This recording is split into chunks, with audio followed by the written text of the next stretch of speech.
Prenez Gemara Shabbat, page Kavdalet, page 24, pour le lundi 5 Nissan, pour la Refoua Shlema à tous les malades, notamment de Rabbi Yaakov Shlomo Ben Luisa, pour l'élévation de l'âme de Ugatiel Batema. Alors, on reprend page Kavdalet, quatrième ligne. On dit Baya Léo, on pose la question. Alors, y a-t-il lieu de mentionner Hanouka dans le Birkat Amazon lorsqu'on a mangé du pain à Hanouka?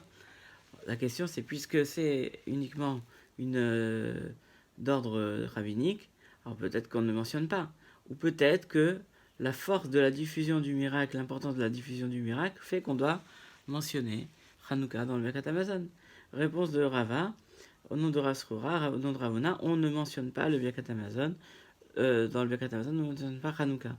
Et s'il veut vraiment le mentionner, il le mentionne dans la deuxième bracha, où on parle de Oda, de remerciement, dans la bénédiction de la terre. On dit, et c'est ce qu'on fait, vers la kol Hachanarnu modim lar, on va otar. Nous te remercions, donc puisqu'on parle de remerciement, alors dans ce cas-là, juste après, on dit Alanissim dans le Birkat Amazon. C'est ce qu'on fait aujourd'hui d'ailleurs. Ravuna, fils de Rav Yehuda, un jour s'est rendu chez Rava. Il a voulu mentionner la Hanouka dans Bonei Roshalaim, c'est-à-dire juste après la bénédiction de Bonei Roshalaim. Et Rav Sheshet lui a dit non, c'est comme la prière. Pourquoi? De la même manière que dans la prière, on le mentionne au moment du remerciement, mais même dans le Birkat Amazon, on le fait au moment du remerciement. On a posé la question, est-ce qu'il y a lieu de mentionner Rosh Chodesh dans le Birkat Amazon? Mais quelle est la question? Si tu me dis, parce que Hanouka, c'est des Rabbanan, la comparaison entre Rosh Chodesh et Hanouka ne tient pas. Parce que Hanouka, c'est d'ordre rabbinique. Donc je comprends qu'on n'a pas besoin. Mais Rosh Chodesh, c'est dans la Torah, puisque c'est mentionné dans la Torah qu'on doit offrir des sacrifices à Rosh Chodesh. Ou peut-être que, puisque à Rosh Chodesh, il n'y a pas d'interdiction de faire des travaux comme Yom Tov ou Shabbat. Alors dans ce cas-là, peut-être c'est pour ça qu'on ne devrait pas mentionner Rosh Chodesh dans le Birkat Amazon. Rav, il dit, on mentionne. Rabbi Chaina, il dit, on ne mentionne pas. Rav Zrik, il a pris l'enseignement de Rav, et il a dit que ce qu'a dit Rav, on a pu le confirmer par Rabbi Oshaya, comme lui. Pourquoi? Comme enseigné Rabbi Oshaya, les jours où on a un sacrifice, on offre le Korban Moussaf, par exemple Rosh Chodesh, ou Chol HaMoed, les jours de demi-fête par exemple, Arvit, Shacharit, Mincha, que ce soit le prière pour le soir, le matin ou l'après-midi, on fait la Hamida et on dit, à partir du moment quand on parle de Retsé, c'est-à-dire on parle du passage du service, on mentionne là-bas, il y a Leveyavo et on dit Rosh Chodesh. C'est comme on fait aujourd'hui. Et s'il n'a pas dit, on doit le reprendre. C'est-à-dire que s'il n'a pas dit, il doit recommencer la Hamida. Il n'y a pas de... Et aussi, après, il dit qu'il n'y a pas de Kiddush à Rosh Chodesh. Mais il y a la mention, malgré tout, il y a la mention de Rosh Chodesh dans le Birkat Amazon. Et il dit les jours où il n'y a pas de Korban Moussaf, où on ne dit pas Moussaf, par exemple le lundi, le jeudi, les jeûnes, ou les Mahamadot, c'est-à-dire des jours où il y avait des groupements qui venaient, qui jeûnaient durant... C'est-à-dire que durant ces jours-là, ils jeûnaient 4 fois dans la semaine, le Shabbat, lundi, jeudi et mercredi. Et donc ils faisaient des tfilotes quand ils devaient prier parce qu'il n'y avait pas la pluie ou autre chose. Et donc le lundi et le jeudi, qu'est-ce qu'ils faisaient? Et donc on voyait bien qu'il n'y avait pas de moussaf. Donc le lundi, le jeudi, et les 2 jours de jeûne, et les jours de Mahamadot, des regroupements, et le soir, le matin, l'après-midi, on faisait la prière le 18 bénédiction, et on disait, en fait, Anénou, on intercalait la prière du jeûne dans la bénédiction où on dit que on demande à Dieu d'écouter notre filat, nos prières, dans Shoméat et Fila. Et s'il ne l'a pas dit, on ne reprend pas. Et il n'y a pas de mention, donc il dit, il n'y a pas de mention il n'y a pas cette mention de Hanouka dans le Birkat Amazon pour lui. En tout cas, il n'y a pas une obligation de reprendre, de dire le Birkat Amazon, de la mention de Hanouka dans le Birkat Hamazon, et s'il n'a pas dit, on ne le reprend pas, surtout. Alors, on a posé la question, est-ce qu'on doit mentionner Hanouka dans le Moussaf?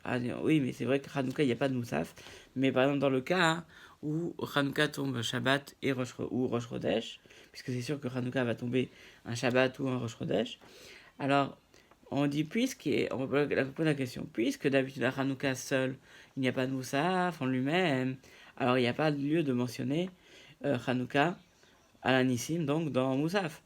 Ou peut-être que non, comme comme maintenant on est dans Moussaf et qu'on est obligé de faire la prière, donc cette fille-là devient obligatoire, il faut faire Moussaf. Il faut mentionner Alanissim dans Moussaf. Ravuna et Rav Yehuda disent tous les deux, on ne mentionne pas. Rav Nachman et Rav Yochanan disent tous les deux, on doit mentionner, c'est ce qu'on fait aujourd'hui. C'est-à-dire que si on a Moussaf Rosh Chodesh, Moussaf Shabbat, Hanouka, on mentionne, on dit Alanissim. Ah bah il dit Rav Yosef, pourtant Ravuna et Rav Yehuda et Rav, il dit, c'est là, comme Rav Gidal au nom de Rav, il a dit, Rosh Chodesh qui tombe Shabbat, si quelqu'un il fait la Haftara pendant Shabbat, il n'a pas besoin de mentionner Rosh Chodesh, c'est-à-dire que quand il conclut la Haftara, il dit pas Mekadesh, il dit juste Mekadesh à Shabbat, qui sanctifie le Shabbat, il ne mentionne pas Rosh Chodesh. Chez Ilma les Shabbat, pourquoi? Parce que s'il n'y avait pas Shabbat, il n'y aurait pas d'Haftara à Rosh Chodesh, tout seul.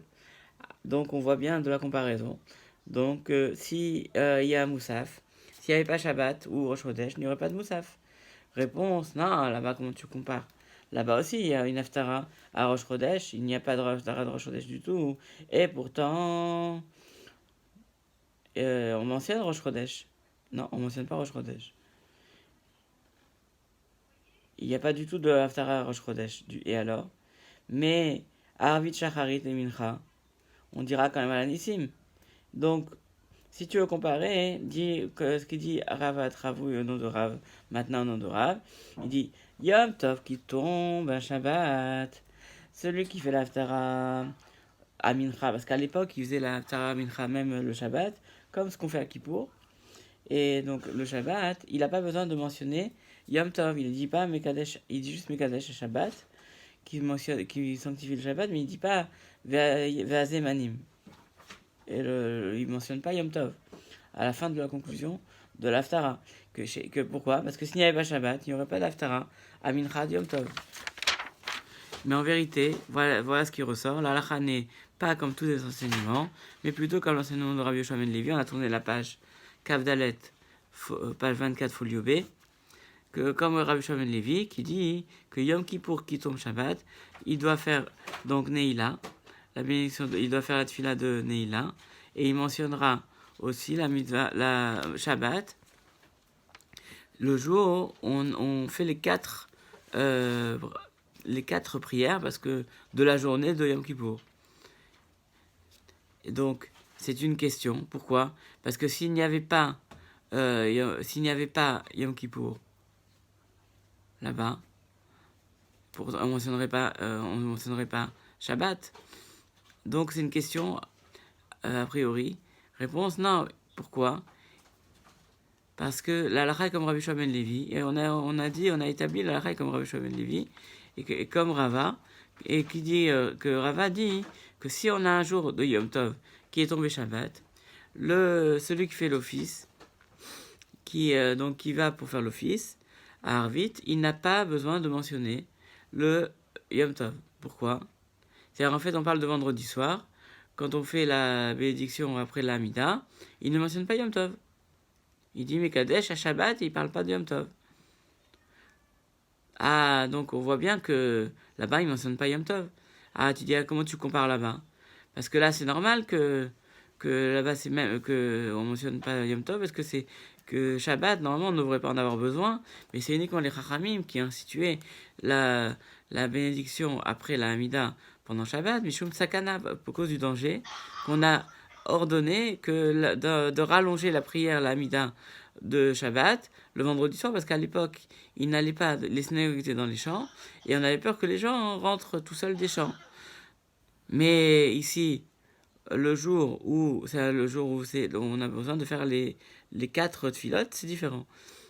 Donc on termine dessus en disant que, a priori, on doit mentionner Yom Tov, on doit mentionner Rosh Chodesh aussi.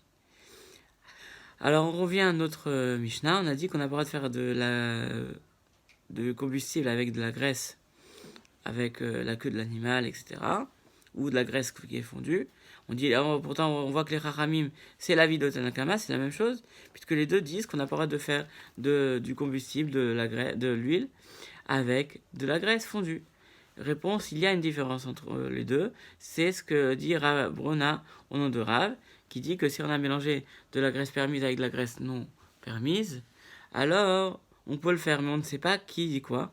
On ne sait pas si c'est les Chachamim ou c'est Tanakama qui pense cet avis. Alors ensuite, on a donc la Mishnah, on arrive à la Mishnah. On n'allume pas avec de l'huile, de terouma brûlée, qui était destinée à être brûlée à Yom Tov. Rabbi Shmuel dit, on n'allume pas avec de l'huile de itran. Itran, c'est le pois, des petits pois, de l'huile de pois, qui sont des résidus qui sentent pas bon. Et pourquoi? Pour l'honneur du Shabbat, comme ça sent mauvais.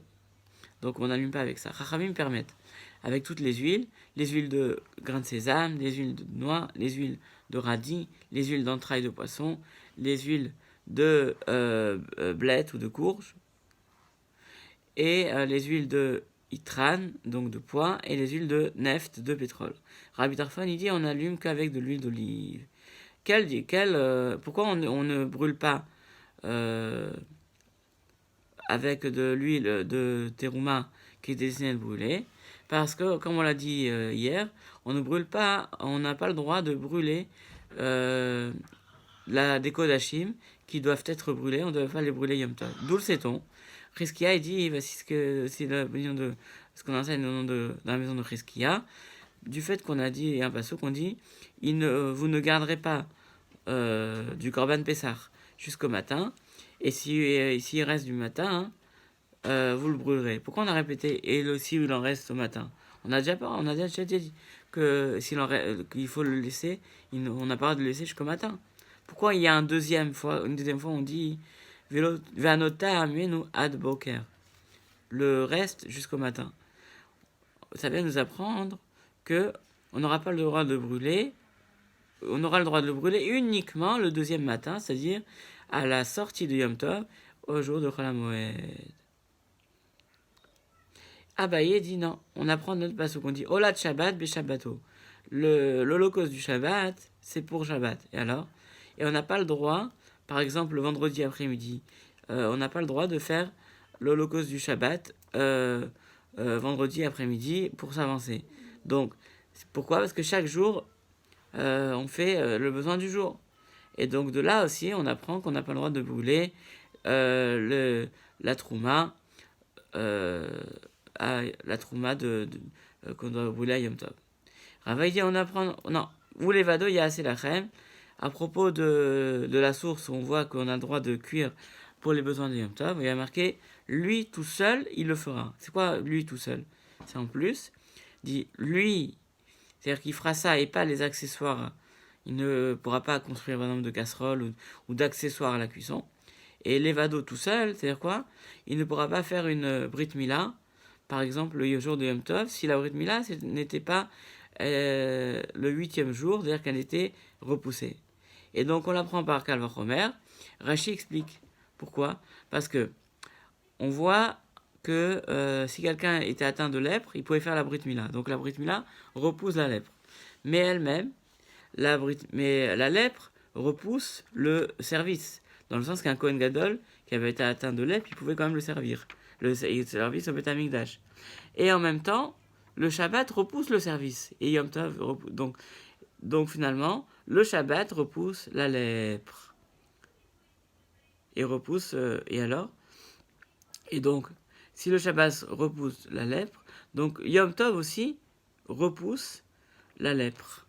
Et donc de là, on voit que, pour en revenir à notre sujet, que on n'a pas le droit de brûler la trouma le jour de Yom Tov.